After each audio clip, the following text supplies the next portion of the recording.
General Asim Munir نے پاک فوج کے 17ویں سربراہ کے طور پر کمان سنبھال لی ہے۔ نئے army chief general Asim Munir کو کئی قسم کے چیلنجز درپیش ہوں گے۔ نئے سپہ سالار کے لیے مشرقی اور مغربی سرحدوں کی حفاظت کے ساتھ ساتھ دہشت گرد تنظیموں کی کارروائیوں کو روکنا ایک بڑا چیلنج ہوگا۔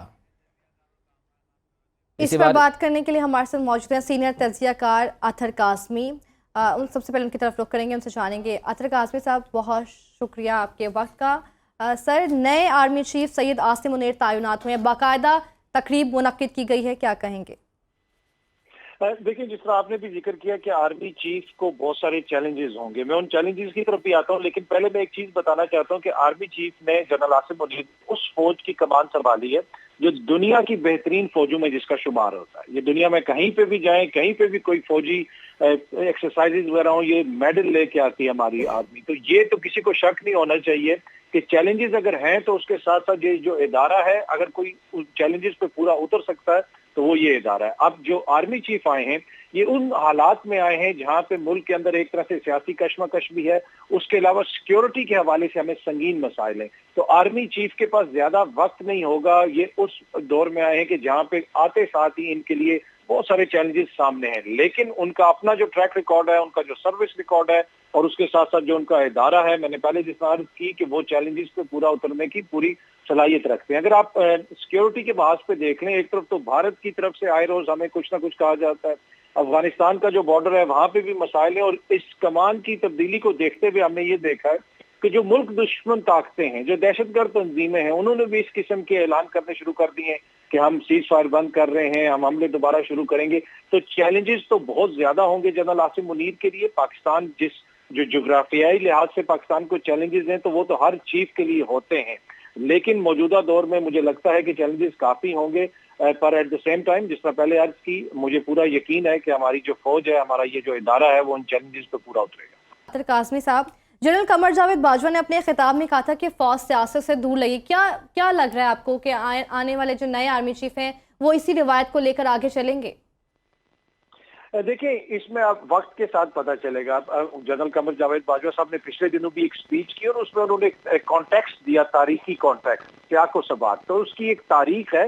اب یہ جو بھی تبدیلیاں آئیں گی وہ آہستہ آہستہ بتدریج آپ کو نظر آئیں گی۔ یہ نہیں ہو سکتا کہ اوور نائٹ ایک دم سے لوگ یہ کہہ دیں ہاں جی ٹھیک ہے یہ فیصلہ ہو گیا اور یہ سب کچھ ہمیں نظر آنا شروع ہو گیا۔ اور اس کی ایک بنیادی وجہ یہ ہے کہ بہت سارے سیاسی معاملات میں جو انفارچونیٹلی بدقسمتی سے ہمارے سیاستدان فوج کو گھسیٹتے ہیں، جہاں پہ ان کو اپنی سیاسی ناکامی نظر آتی ہے وہاں پہ یہ ملبہ فوج یا اداروں کے اوپر ڈالنے کی کوشش کرتے ہیں۔ میں یہ سارا الزام سیاستدانوں پہ نہیں لگا رہا، فوج کا بھی ایک کردار رہا ہے جس کے حوالے سے army chief general Qamar Javed Bajwa جو سابق آرمی چیف ہیں وہ خود بھی کہہ چکے ہیں۔ تو یہ ایک چیز ہے، اس کے اوپر آنے والے دنوں میں پتہ چلے گا، لیکن اس وقت جو موجودہ حالات ہیں، جو سیاسی کشمکش اگین سیاستدانوں کے درمیان جاری ہے، ایک طرف پی ڈی ایم ہے، ان کی اتحادی جماعتیں ہیں، دوسری طرف خان صاحب ہیں، ایک دوسرے کے اوپر الزامات ہیں، تو اس سارے ایٹماسفیئر کے اندر اپنے آپ کو اس سیاست سے باہر رکھنا ایک بہت بڑا چیلنج بھی ہوگا، اور پھر ہر کسی کو مطمئن کرنا بھی چیلنج ہوگا۔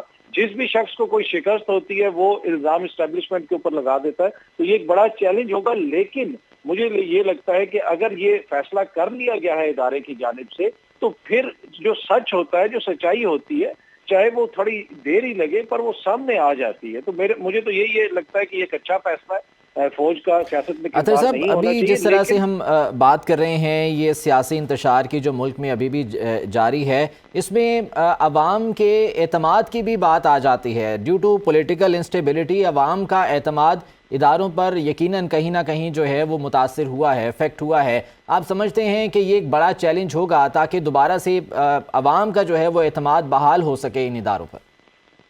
دیکھیں، جس طرح قمر جاوید باجوہ صاحب نے کہا نا کہ میری روح کا رشتہ پھر بھی فوج کے ساتھ رہے گا، تو پاکستانی جو عوام ہے نا اس کا بھی رشتہ ایک فوج کے ساتھ ہے۔ ہاں، سیاسی حالات ایسے پیدا ہوتے ہیں، اسٹیبلشمنٹ کی لیڈرشپ کے اوپر تنقید ہوتی ہے، کچھ اس طرح کی چیزیں ہو جاتی ہیں، لیکن جو پاکستان کی فوج ہے، جو پاکستان کے جوان ہیں جو بارڈروں پہ کھڑے ہیں، پاکستان کی عوام کے دلوں میں ابھی بھی ان کے لیے اتنا ہی پیار ہے، اتنی ہی عزت ہے، اور ان کا بھی وہی رشتہ ہے، ایک طرح سے روح کا رشتہ ہے، اس لیے کہ ان کو پتہ ہے کہ آج میں یہاں پہ بیٹھ کے یا کامران صاحب یا آپ جو ہم آزادی سے بات کر رہے ہیں، فوج پہ بھی تنقید کر رہے ہیں، سیاستدانوں پہ بھی کر رہے ہیں، تو اس آزادی کی قیمت ہماری یہی فوج اپنے خون سے ادا کرتی ہے۔